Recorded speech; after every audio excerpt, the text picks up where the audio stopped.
दोस्तों, हजरत बाबा बुल्ले शाह मशहूर सूफी बुजुर्ग थे जिन्होंने ज़हदो तकवा और कश्फो करामात और सूफियाना शायरी की वजह से बहुत बुलंद मर्तबा और शोहरत पाई है। बुल्ले शाह रहमतुल्लाह अलैह का आबाई वतन इलाका बहावलपुर का एक मशहूर गांव उच्च गिलानिया था। किताबुल तारीख के मुताबिक उनका सिलसिला नसब 14वीं पुश्त में हजरत शेख पीराने पीर अब्दुल कादिर जिलानी रहमतुल्लाह अलैह से जा मिलता है। हजरत बाबा बुल्ले शाह के अबाउ अजदाद के सबसे पहले बुजुर्ग हजरत शेख बंदगी मोहम्मद गौस सबसे पहले 887 हिजरी में सलब से उच्च आकर आबाद हो गए थे। दोस्तों, आप रहमतुल्लाह अलैह के वालिद गिरामी का नाम हजरत सैयद सखी शाह मोहम्मद रहमतुल्लाह अलैह था। आप एक दरवेश सिफत मुमताज आलम दीन थे और इबादत इलाही में हर वक्त मशगूल रहते थे। आप रहमतुल्लाह अलैह ने इस्लाम की सरबुलंदी के लिए अपनी खानदानी रवायत को भरपूर तरीके से बरकरार रखा था। दोस्तों, हजरत बाबा बुल्ले शाह रहमतुल्लाह अलैह की वलादत मुबारक सन 1680 बामुताबिक 1091 हिजरी में हुई थी। खुशनसीब वालिदैन ने अपने लख्ते जिगर का नाम अब्दुल्ला शाह रखा था। दोस्तों, मौजा उच्च गिलानिया में हजरत बुल्ले शाह रहमतुल्लाह अलैह ने बचपन की पहली 6 बहारें गुजारी थीं। उसी उम्र में आप रहमतुल्लाह अलैह के अंदाज़े ताबा से हुब्बे इलाही के आसार नजर आने लगे थे, जो अहले बसीरत के निगाहों से छुपे नहीं रह सके थे। एक दिन आप रहमतुल्लाह अलैह अपने दोस्तों के साथ गांव से बाहर खेल कूद में मशगूल थे और चीना का खेल खेला जा रहा था। दोस्तों, उस जमाने में चीना और स्वांग का नाज आम पैदा होता था और उसके दाने कूटने और छड़ाई से अलग किए जाते थे। चूँकि ये ग़िज़ाई अजनास थी, इसलिए इसे खाने में भी इस्तेमाल किया जाता था, लेकिन देहाती तफरी तबा के मशागल में भी इनको इस्तेमाल करते थे और उनके नाम लोक गीत का रूप धार चुके थे। आजकल भी शहरी तहजीब से ना आशना दूर दराज इलाकों में इन रवायत का निशान पाया जाता है। गर हजरत बाबा बुल्ले शाह रहमतुल्लाह अलैह भी इन तफरीहात में मसरूफ थे कि उनके वालिद मोहतरम उन्हें तलाश करते हुए उधर आ निकले, तो उन्होंने देखा कि उनका मासूम बच्चा हाथ में तस्बीह लिए हुए ये गीत गा रहा था। लोकां दियां बप मालें ते बाबे दा जब माल, सारी उम्र उमाला फेरी एक ना कत्था वाल। दोस्तों, इसका मतलब है कि लोगों का माल खाते रहे और जो कुछ अल्लाह ने दिया वो भी खुद ही खा लिया, यानी राह खुदा में कुछ भी खर्च नहीं किया। ऐसी हालत में सारी उम्र तस्बीह करते रहे तो फिर भी कुछ हासिल नहीं हुआ, यानी अल्लाह सुब्हाना व ताला की खुशनुदी से महरूम रहे। दोस्तों, आपके वालिद मोहतरम ने जब आपका ये कलाम सुना तो वो आपसे बहुत ज्यादा मुतासर हुए और वजद में आकर झूमने लगे। मार्फत की ये पहली चिंगारी थी जिसने मासूम दिल की कायनात में रूहानियत की एक लहर पैदा कर दी थी। दोस्तों, उच्च गिलानिया में हजरत सैयद शाह मोहम्मद रहमतुल्लाह अलैह के हालात कुछ साजगार नहीं थे और बाज मजबूरियों की बिना पर उन्हें तर्के वतन करना पड़ा। चुनाचा आपने घर का असासा समेटा और अपने अहले इयाल को लेकर किसी नए मकाम की तलाश में निकल खड़े हुए, तो साहिवाल की सरजमीन ने खस्ता हाल कुंबे का खैर मकदम किया। मुहाजिरीन को एक गांव मलकवाल बहुत ज्यादा पसंद आया।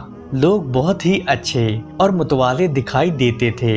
बस वहीं उन्होंने अपनी रहाइश इख्तियार कर ली। आहिस्ता आहिस्ता उनके इल्मो फजल का चर्चा हुआ तो वो हर दिल अजीज हो गए। वहाँ उन्हें हर तरह की सहूलत और आसाइशें मुयस्सर थीं और उनकी नेक शोहरत नवाही इलाकों में भी फैल चुकी थी। दोस्तों, मलकवाल के साथ एक गांव तलवंडी वाक़या था, जिसके करीब ही एक और गांव पांडू के भट्टी नया नया आबाद हुआ था, जिसे एक शख्स पांडू चौधरी ने बड़ी मेहनत और कावश के साथ बसाया था। जब उसे सैयद सखी शाह मोहम्मद की इल्मियत और दरवेशी का इल्म हुआ तो चौधरी पांडू फौरन मलकवाल आ गया और शाह साहब की खिदमत में हाजिर हुआ और अपना मुद्दा अर्ज किया। तो शाह साहब मान गए और अपने अहलो एयाल समेत मलकवाल को छोड़कर पांडु के भट्टी में आबाद होने के लिए वहां तशरीफ ले गए। तो फिर सैयद मोहम्मद शाह ने वहां पर एक नई मस्जिद तामीर करवाई और उस मस्जिद में कुरानी तालीमात का सिलसिला शुरू कर दिया और दीन की फराइज और फराइज इमामत अदा करने लगे, जिससे पांडु के भट्टी एक दीनी मरकज बन गया। दोस्तों, उस वक़्त हजरत बाबा बुल्ले शाह लड़कपन के आलम में थे और आप रहमतुल्लाह अलैह मवेशियों की देखभाल किया करते थे। आप हर रोज उन्हें गांव से बाहर चरागाहों में ले जाते और शाम को वापस लेके आते थे। एक दिन हस्बे मामूल हजरत बाबा बुल्ले शाह ने मवेशियों को चरागाह में छोड़ा और खुद एक दरख्त के साए में आराम करने की गरज से लेट गए तो जल्द ही उन्हें गहरी नींद आ गई। उसी असना में मवेशी चरते हुए चरागाह से बाहर निकलकर करीब ही चीना के एक खेत में घुस गए और फसल को उजाड़ने लगे। तो खेत के मालिक जीवन खान ने दूर से ये माजरा देखा तो वो गुस्से से आग बगोला हो गया और वहाँ दौड़ा दौड़ा आया। उसने इधर उधर देखा तो उसे दरख्त के नीचे एक चरवाहा आराम करता नजर आया। तो खेत का मालिक ये मंजर देखकर एकदम खौफजदा हो गया कि एक बहुत बड़ा नाग अपना फन फैलाए हजरत बाबा बुल्ले शाह के ऊपर साया किए हुए था और वो बेहिसो हरकत पड़े हुए थे। जीवन खान समझा कि नाग ने इस चरवाहे का खून पी लिया है, जिससे उनकी मौत वाक़या हो गई है। तो वो परेशान हाल तेजी से गांव में भागा हुआ गया और आपके वालिद हजरत शाह मोहम्मद रहमतुल्लाह अलैह को बताया कि उनका बेटा जंगल में दरख्त के नीचे मुर्दा हालत में पड़ा है। तो शाह साहब ने उसे कहा कि उसे किसने कत्ल किया। तो जीवन खान ने कहा कि कातिल तो पास ही बैठा है,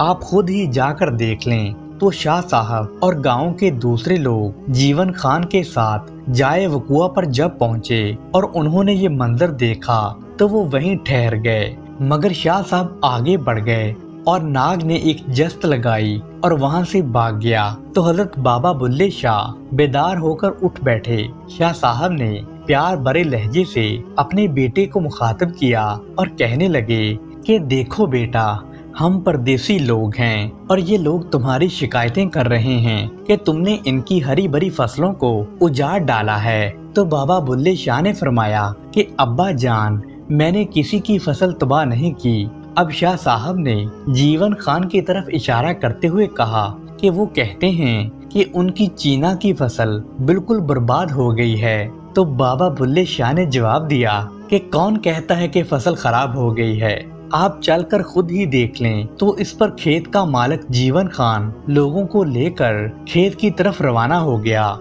जब उसने खेत में पहुंचकर देखा तो उसकी हैरानी की हद न रही कि फसल पहले से भी ज्यादा सरसब्जो शदाब खड़ी थी और तबाही की कोई भी अलामत नजर नहीं आ रही थी। जीवन खान को ये देखकर बहुत हैरानी हुई कि उसकी उजड़ी हुई खेती दोबारा से कैसे अपनी पहली हालत में वापस आ गई। तो उसे इसमें हजरत बाबा बुल्ले शाह की करामत नजर आई। इससे पहले वो नाग का मंजर भी देख चुका था, लिहाजा वो उसी वक्त से हजरत बाबा बुल्ले शाह रहमतुल्लाह अलैह का मुरीद हो गया।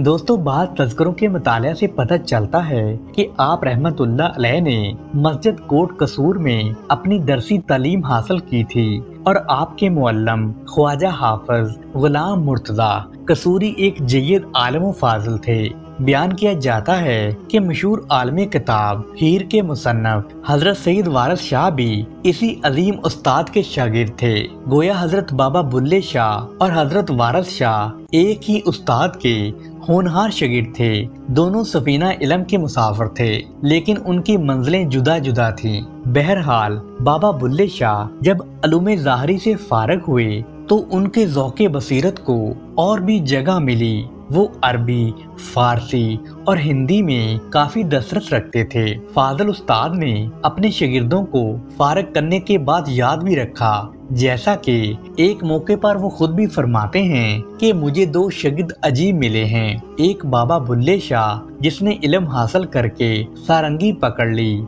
और दूसरा वारिस शाह जो आलम बनकर हीर रांझा के गीत गाने लगा।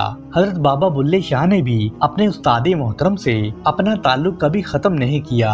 जब वो मुस्तकिल तौर पर कसूर आ गए तो कभी कभार उनकी खिदमत में अदा बजा लाते थे।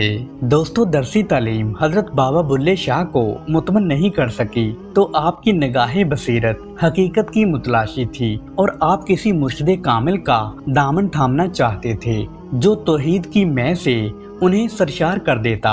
दोस्तों, उसी जमाने में हजरत शाह इनायत कादरी लाहौर में मस्जिद विलायत पर जलवा अफरोज थे। आप पहले कसूर में इशाते इस्लाम में मसरूफ रहे और अवाम को नेक कामों की तलकीन और हिदायत करते रहे। फिर आप लाहौर तशरीफ ले आए और अपनी बकिया जिंदगी यहीं गुजारी। हजरत शाह इनायत कादरी के ज़हद तकवा का शोहरा दूर दूर तक फैला हुआ था। कल्बी और रूहानी सुकून के तालब आपके यहाँ आते थे और फैज पाते थे। हजरत बाबा बुल्ले शाह ने भी उनके हाथ पर ही बैत की थी। दोस्तों, कहा जाता है कि जब आप रहमतुल्लाह अलैह मुर्शिद कामिल की तलाश में नगर नगर घूम रहे थे तो एक दिन आराम की खातर आप किसी दरख्त के ठंडे साए में लेट गए। आप कुछ थके हुए थे कि आपको लेटते ही नींद आ गई तो आलमे ख्वाब में आपको अपनी 5वीं पुश्त के बुजुर्ग हजरत सैयद अब्दुल हकीम रहमतुल्लाह अलैह की ज़ियारत नसीब हुई तो उन्होंने प्यास की हाजत जाहिर की। आपने दूध का भरा हुआ एक प्याला उन्हें पेश किया। उन्होंने थोड़ा सा तो खुद पिया और बाकी आपको पिला दिया, जिससे आपका सीना नूर बसीरत से भर गया। फिर आपके हक में दुआ फरमाई, नीज हदायत की कि किसी मुर्शिद कामिल की इताअत इख्तियार कर लो। जब आप बेदार हुए तो घर आकर वालिद मोहतरम की खिदमत में सारा माजरा बयान कर डाला तो उन्होंने कहा कि तुम्हें उन्हीं का दामन पकड़ लेना चाहिए था।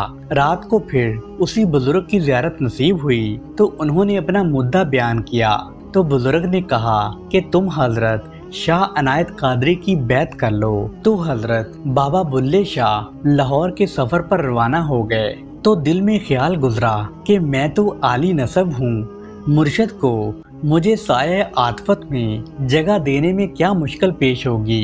गर्ज ये सोचते सोचते आप लाहौर पहुँच गए और हजरत शाह इनायत की बारगाह में हाजिर हुए तो उस वक़्त हजरत शाह इनायत ऊंची मस्जिद भाटी दरवाजे के इमाम थे और जब आपने अपने आने की वजह उनके सामने बयान फरमाई तो मौलवी साहब ने बाबा बुल्ले शाह से कहा कि आप तो खानदानी सैयद हैं और मैं ठहरा बागबान का बेटा, मैं तुम्हें क्या दे सकता हूँ। तो बाबा बुल्ले शाह बहुत परेशान हुए और अपने तन मन से अपने तय उनके स्पुर्द कर डाला तो शाह इनायत आपके इस अखलूस से बहुत ज्यादा मुतासर हुए तो उन्होंने हजरत बाबा बुल्ले शाह से बैत ले ली। बैत के बाद मुर्शिद ने आपको हुक्म दिया कि वो जाकर रियाजत करें तो आपने अपने मुर्शिद के हुक्म की तामील की और दरिया चिनाब के किनारे यादे इलाही में मसरूफ हो गए। हत्ता के आपको खाने पीने की भी होश नहीं रही। बाज़ दफा तो नौबत यहाँ तक आ जाती थी कि आप रहमतुल्लाह अलैह दरख्तों के पत्ते खाकर गुजारा किया करते थे। हजरत बाबा बुल्ले शाह नातिया कलाम बड़े ज़ौक़ो एहतराम से सुना करते थे। दोस्तों, एक दफा का वाक़या है कि इलाका पांडू में बहुत शदीद किस्म का कहर पड़ गया।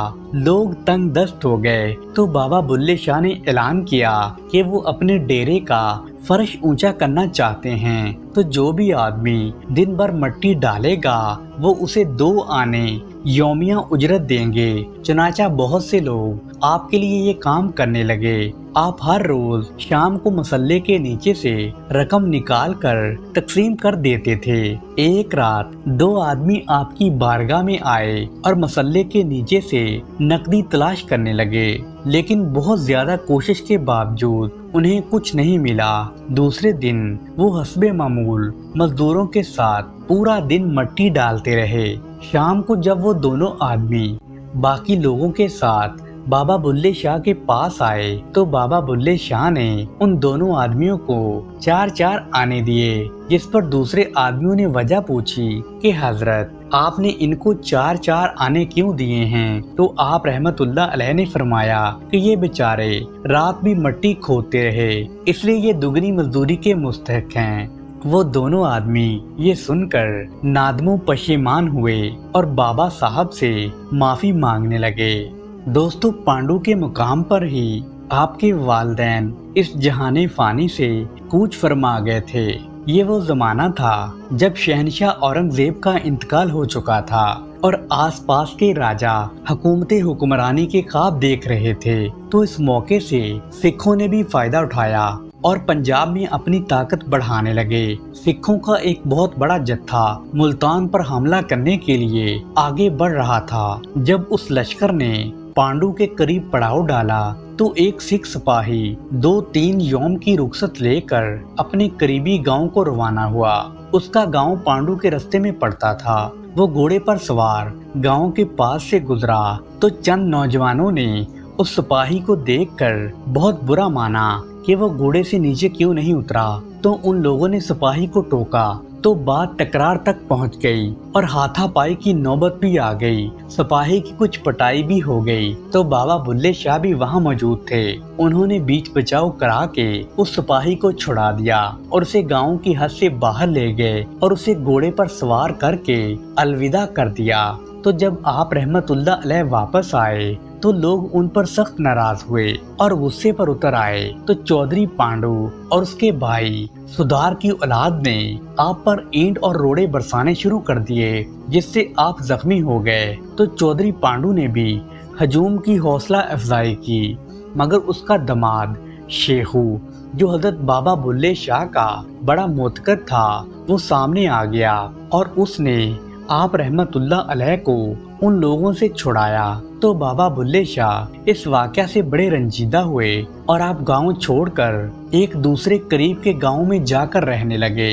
अब पांडु के लोग अपनी हरकत पर बड़े नादम थे। चौधरी पांडु, उसका भाई और दामाद शेखू आपको मनाकर वापस बुलाने के लिए पहुँचे तो आपने इनकार कर दिया। उन्होंने जबरदस्ती ले जाना चाहा और बाजू से पकड़कर खींचा तो आप जलाल में आ गए।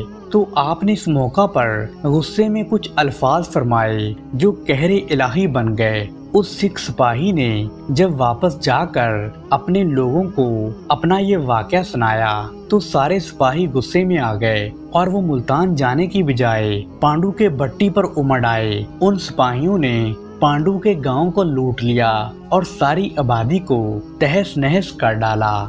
दोस्तों, आहिस्ता आहिस्ता हजरत बुल्ले शाह की शोहरत कसूर के हुक्मरान पठानों के ईवानों तक भी जा पहुंची। मोहल्लात में एक अधेड़ उम्र बेवा रहती थी।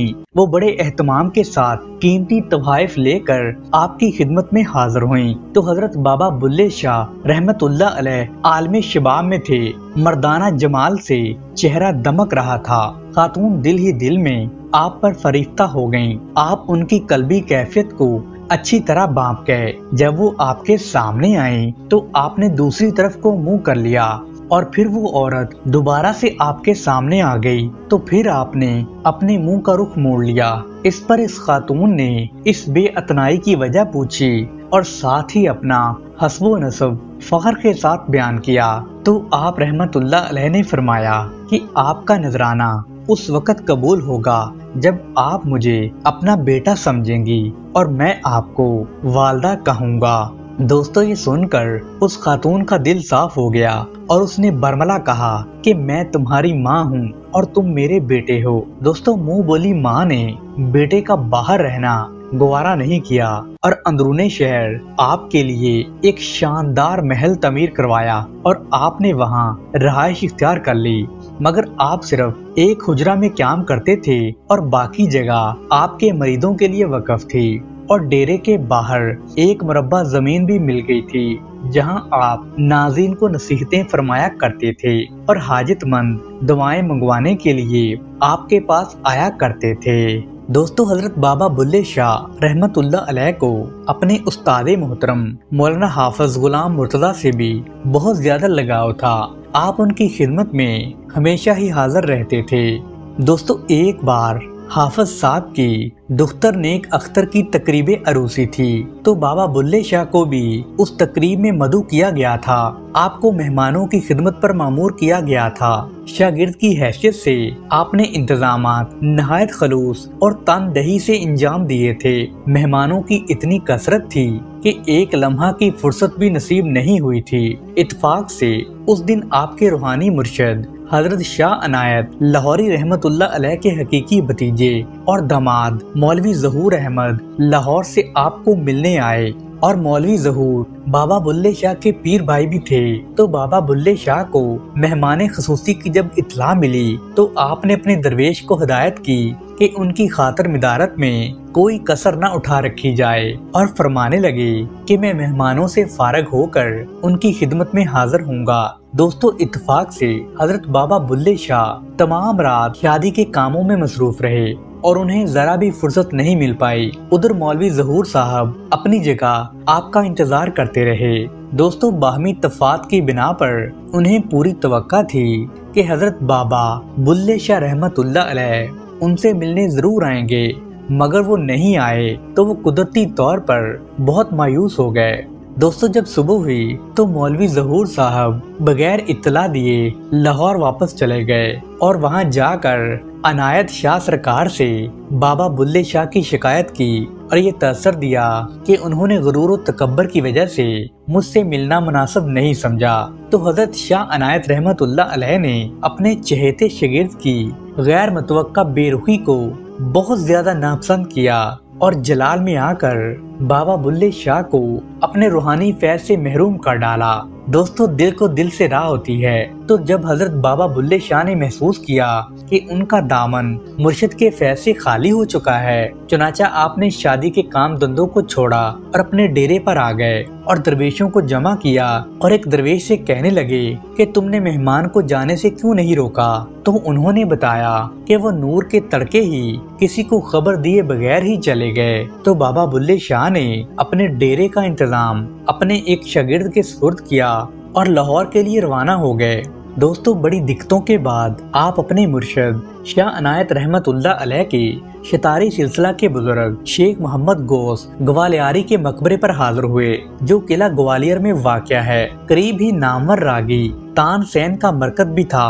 खाम में आपको शेख मोहम्मद गौस की जियारत नसीब हुई, जिन्होंने आपको इरफान की दौलत बख्शी और तानसेन की कब्र पर बेरी के 2.5 पत्ते खाने की हिदायत फरमाई। तो दोस्तों, सुबह आपने हस्बे फरमान तानसेन की कब्र पर दरख्त से पत्ते खाए, जिससे आप में मौसीकी का कमाल पैदा हो गया और आपकी तबीयत को बहुत ज्यादा सुकून हासिल हुआ। ग्वालियर से आप कसूर आए और एक दिन ठहर कर दोबारा लाहौर चले गए। वहां उन कवालों से मिले जो हजरत शाह अनायत रहमतुल्लाह अलैह की महफिल में आरफाना कलाम गाया करते थे। आपने उन्हें बताया कि आप कवाल के बेस में अपने पीर की बारगाह में रसाई हासिल करना चाहते हैं। तो उन कवालों ने आपको अपने साथ मिला लिया और जुमा के दिन आपको समा की इजाजत दे दी। तो बाबा बुल्ले शाह ये सुनकर बहुत खुश हुए और जुमा के रोज आपने कवाल का बेस बदला और कवालों के साथ मुर्शिद की महफिल में जा पहुँचे। तो मुर्शिद के फराक में आप निढाल हो चुके थे। कदम बोसी की तमन्ना ने आपको बेचैन कर दिया था, क्योंकि आपके पीरो मुर्शिद आपसे नाराज थे।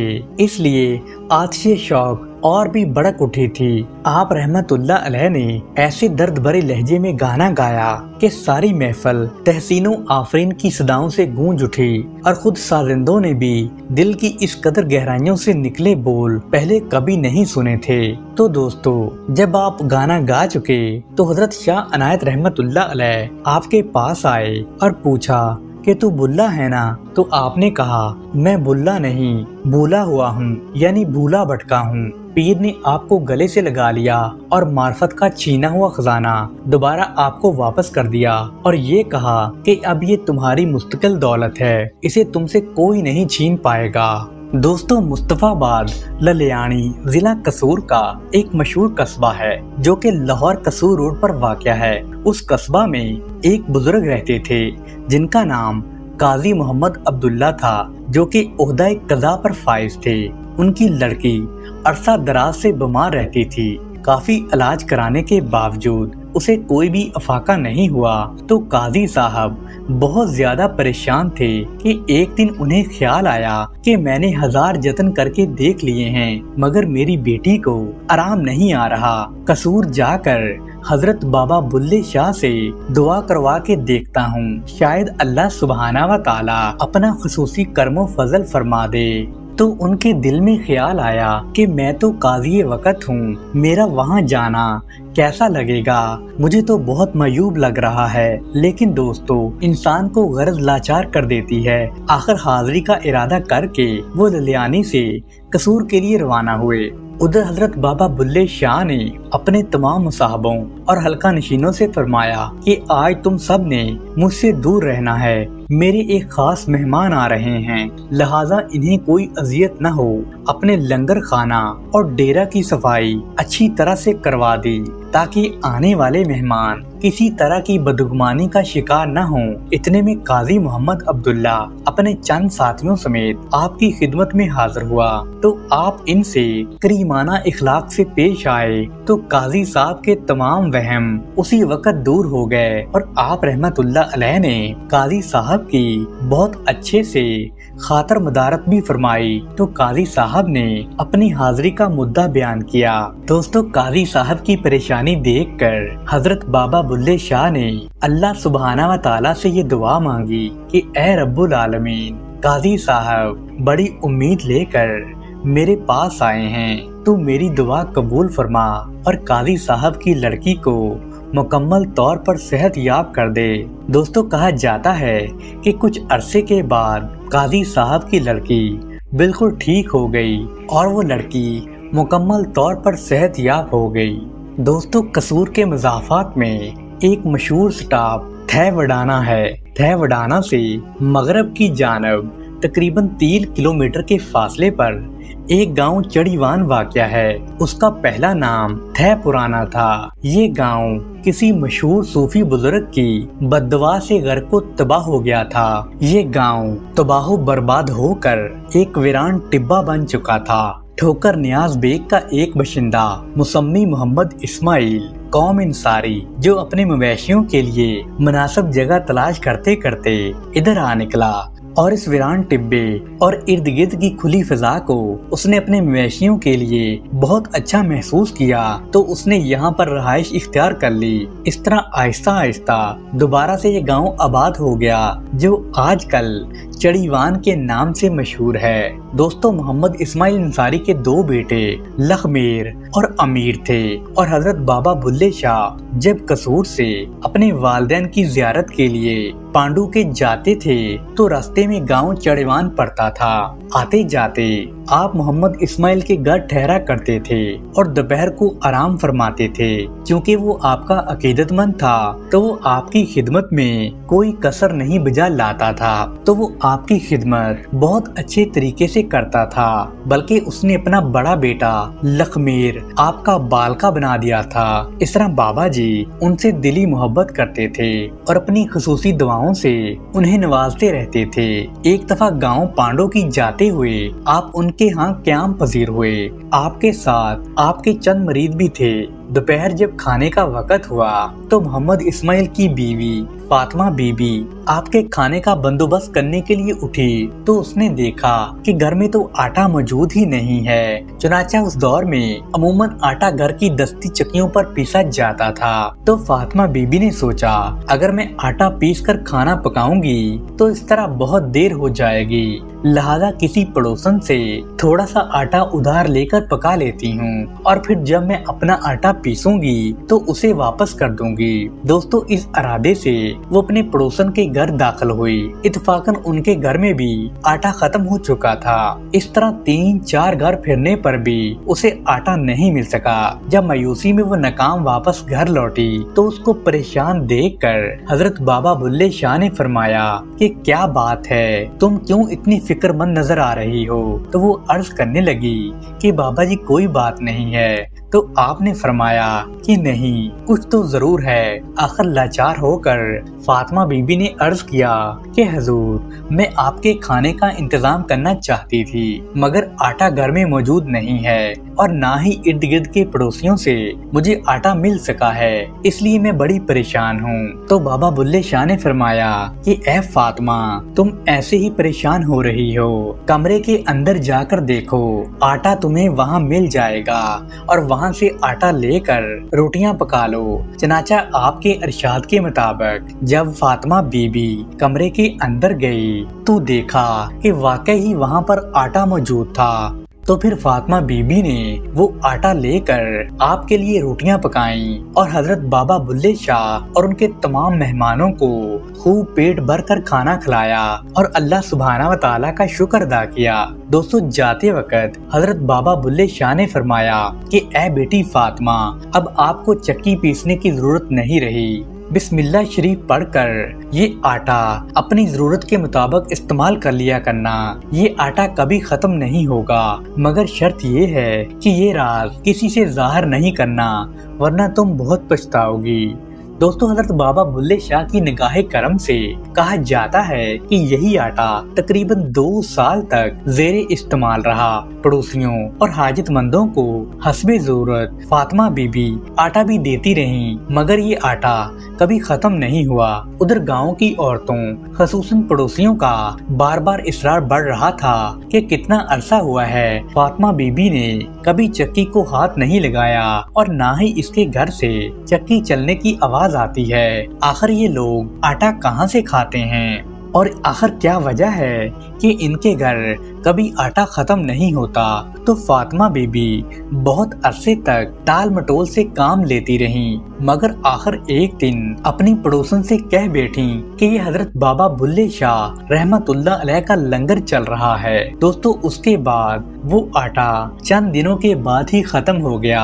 अब ये बीबी पेचो ताप खाने लगी और अफसोस करने लगी कि ये मैंने क्या कर दिया। लेकिन दोस्तों, अब पछताए क्या होत जब चिड़िया चुग गई खेत। पांडु के जाते हुए हजरत बाबा बुल्ले शाह का गुजर जब दोबारा चिड़ेवान से हुआ तो हस्बे मामूल आपने उनके यहाँ क्याम फरमाया तो फातिमा बीबी आपके कदमों से लिपटकर माफी मांगने लगी। तो वो कहने लगी कि हजरत जी, मुझसे सख्त गलती हो गई है। पड़ोसियों के बहुत ज्यादा इसरार करने पर मैं ये राज जाहिर कर बैठी। तो बाबा साहब ने फरमाया कि ए फातिमा, अब वक्त गुजर गया है, मगर ज्यादा परेशान होने की जरूरत नहीं है।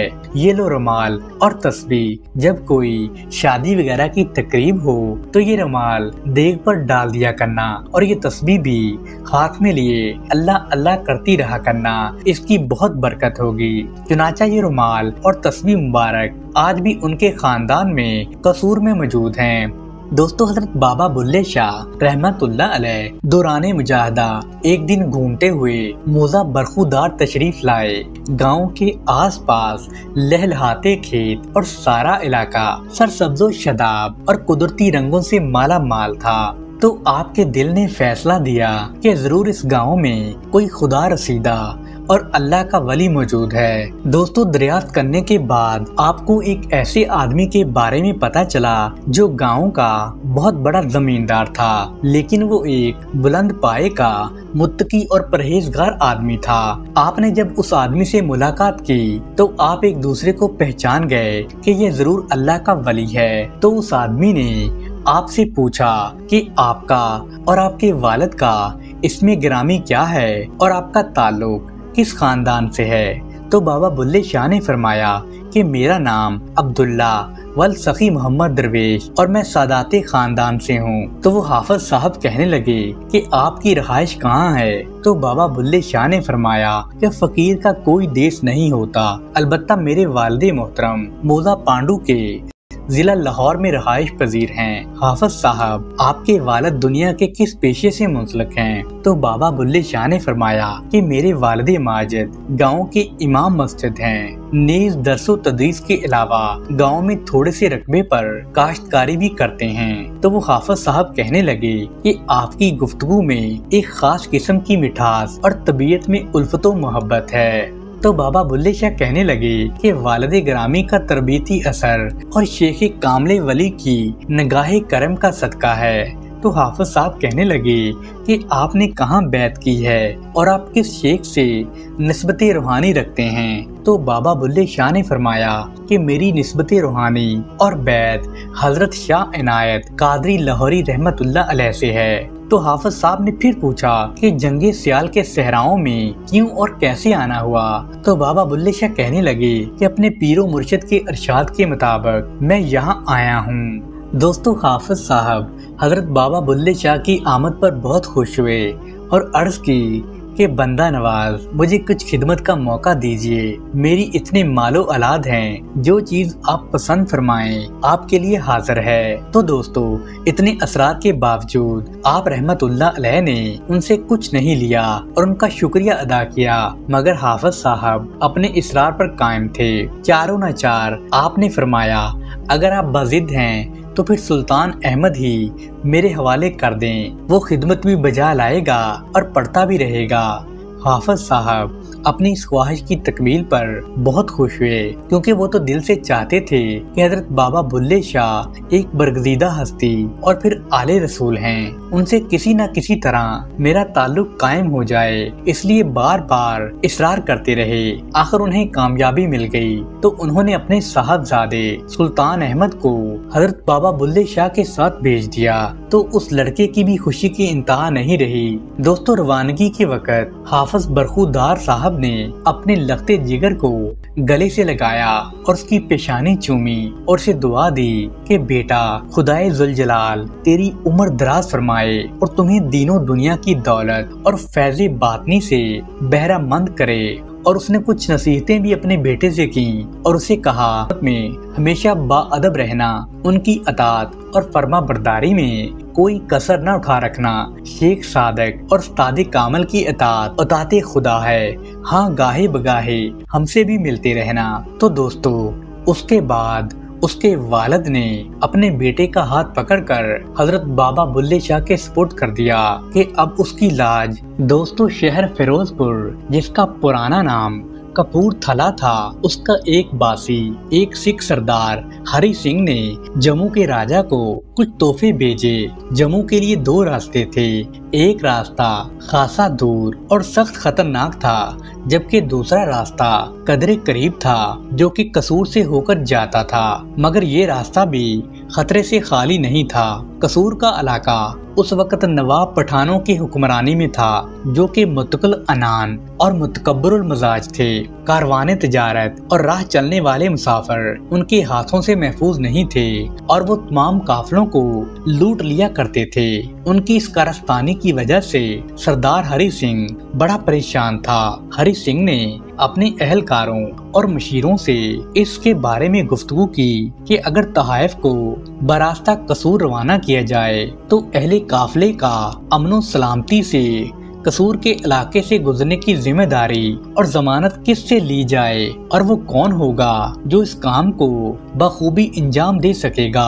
तो सरदार साहब के करिंदों ने कहा कि हुजूर घबराने की कोई जरूरत नहीं है। शहर कसूर में एक सूफी मानिश और दरवेश सिफत बाबा बुल्ले शाह रहते हैं। कसूर के सब नवाब पठान उनके गर्विदा और अकीदतमंद हैं। अगर शाह साहब मसूफ आपके तहाइफ को बासलामती वहाँ से गुजारने की हामी भर लें तो बिला खौफ खतर ये तहाइफ जम्मू पहुँच जाएंगे। चनाचा सरदार हरि सिंह ने एक खत लिखा जिसमें सलामो अदाब के बाद ये लिखा कि हजरत अगर बनामे खुदा आप मेहरबानी करके मेरी दस्तगीरी फरमाएं और ये जिम्मेदारी कबूल फरमा लें तो मेरे तहाइफ रियासत जम्मू बखैर आफियत पहुँच जाएंगे।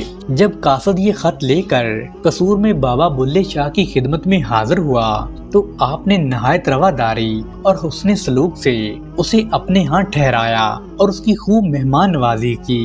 नीज आपने फरमाया कि आप आराम करें, मैं इस खत का मुनासिब जवाब तहरीर करके दे दूंगा। दोस्तों, उसके बाद आपने कसूर इलाका के जागीरों, नवाबों और अहलकारों को बुलाकर ये मुरासला पढ़कर सुनाया कि सरदार हरि सिंह अल्लाह के नाम पर हमसे मदद का तालब हुआ है। अगर आप इजाजत दें तो सरदार साहब को कसूर सरहद से अमनो सलामती से तहाइफ ले जाने की जमानत तहरीर कर दूं। तो तमाम अरबाबे इख्तियार यक ज़बान होकर बोले कि हजरत आप बिला खौफो खतर ईमान नामा लिख दें, इंशाअल्लाह आपके हुक्म की खिलाफ वर्जी नहीं होगी और हम हर किस्म का तावन भी करेंगे। जब जवाबी खत कासद लेकर सरदार हरि सिंह के पास पहुंचा तो उसने से पढ़कर सुनाया तो सरदार की खुशी की इंतहा नहीं रही। तो फौरन ही उसने एक छोटा सा काफिला तरतीब देकर अपने तमाम तोहाइफ उसके सुपुर्द करते हुए उन्हें कसूर के रास्ते रवाना कर दिया। जब ये काफिला दरिया सतलज अबूर करके कसूर के इलाके में दाखिल हुआ तो इत्तफाकन कसूर के इलाके के नवाबों के चंद जोशीले नौजवान शिकार की खातर वहां आ निकले। जब उन्होंने ये काफिला अजीबो गरीब साजो सामान से आरास्ता और कीमती तहाइफ देखे तो जंगली जानवरों के शिकार की बजाय उनकी नजरें उस काफिले को लूटने में लग गईं। चनाचा उन्होंने आओ देखा न ताओ ये सारा कीमती साजो सामान लूट लिया। दोस्तों वो नौजवान उस अहदो पैमान और अमान नामे से बेखबर थे जो बाबा बुल्ले शाह ने लिखकर सरदार हरि सिंह को भिजवाया था। वो तमाम लोग काफिले पर हमला आवर हुए तो सिख दस्ता ने आगे से मुदाफत करना चाही, मगर वो मुकाबले की ताब न लाते हुए वहां से भाग खड़े हुए। तो पठान नौजवानों ने तमाम साजो सामान लूट लिया और अपने अपने घर वापस लौट गए। सिखों का लुटा हुआ कारवान वापस सरदार हरि सिंह के पास पहुंचा और कत्लो गारत और अपने साथ होने वाले जुल्मो सितम की सारी दास्तान सरदार हरि सिंह को कह सुनाई, जिस पर सरदार को बहुत तैश आया, मगर आखिर वो कर भी क्या सकता था। ताहम गमो गुस्सा और गिला शिकवा से भरा एक खत उसने दोबारा बाबा बुल्ले शाह की खिदमत में अरसाल किया। अगर हमें मालूम होता कि अहदो पैमान के बावजूद हमारा काफिला लूट लिया जाएगा तो हम कोई दूसरा रास्ता इख्तियार कर लेते। हमारे साथ इंतहाई नाइंसाफी और ज्यादती हुई है, हमें धोखा दिया गया है। ऐसी बदअहदी और नारवा सलूक आपके शायाने शान नहीं था। जब ये खत लेकर कासद दोबारा आपकी खिदमत में हाजिर हुआ, आपने ये पढ़कर अजराहे ताज्जुब उस कासद से पूछा कि क्या वाकई काफिला लूट लिया गया है। तो उसने जवाब दिया कि जी हाँ। आपने दोबारा पूछा तो जवाब हाँ में मिला। तीसरी मर्तबा जब दरियाफ्त फरमाया तो उसने फिर से हाँ में जवाब दिया। तो हजरत के चेहरे पर जलाल के आसार नमूदार हुए। आप भी तैश में आ गए और उस रुका की दूसरी जानब आपने ये बात लिखी कि हमने कसूर की अनाने हुकूमत बिला मुकाबला सरदार हरि सिंह के हवाले कर दी। दोस्तों कहा जाता है कि कुछ अरसे के बाद सरदार हरि सिंह बगैर किसी जंगो जदल के कसूर के इलाके पर काबिज हो गया। दोस्तों मौसम शदीद सर्द था और मूसलाधार बरसात के बाद तंदो तेज हवा ने सर्दी में बहुत इजाफा कर डाला था और हजरत बाबा बुल्ले शाह गाँव के अपने एक सादा से कच्चे से मकान में रहते थे। मकान की छत पर लकड़ी का एक परनाला था जिससे छत का बरसाती पानी गली में जाकर गिरता था। तूफानी बारिश के दौरान चौधरी पांडू का एक कराबतदार जो कि अखड़ मजाज था, उसका गुजर आपके मकान की उकबी गली से हुआ। तो जाते जाते शरारत से उसने अपनी बांसी छड़ी से वो परनाला उखाड़ डाला, जिसकी वजह से छत का सारा पानी आपके मकान के अंदर भर गया। आपको और दीगर अहले खाना को बहुत ज्यादा तकलीफ उठानी पड़ी। नीज आपके घर का सामान बारिश के पानी से भीग गया और आपको बहुत ज्यादा नुकसान हुआ। पानी अंदर आने का सबब मालूम करने जब आप बाहर निकले तो एक आदमी ने बताया कि हजूरे वाला के फला चौधरी ने अपनी जबली खबासत की बना पर आपका परनाला उखाड़ फेंका है। आप ये सुनकर कदरे जलाल में आ गए और फरमाने लगे, अच्छा तो फिर वो अपने घर सलामती से कैसे पहुंच गया। दोस्तों अभी थोड़ी देर ही गुजरी थी कि खबर मिली कि वो शख्स पेट की शदीद दर्द की वजह से करा रहा है और वो अपने घर तक भी पहुंच नहीं पाया था कि उसे मौत आ गई। इस तरह उसे बाबा बुल्ले शाह को तंग करने की सजा मिली कि वो जहाने फानी से ही कूच कर गया।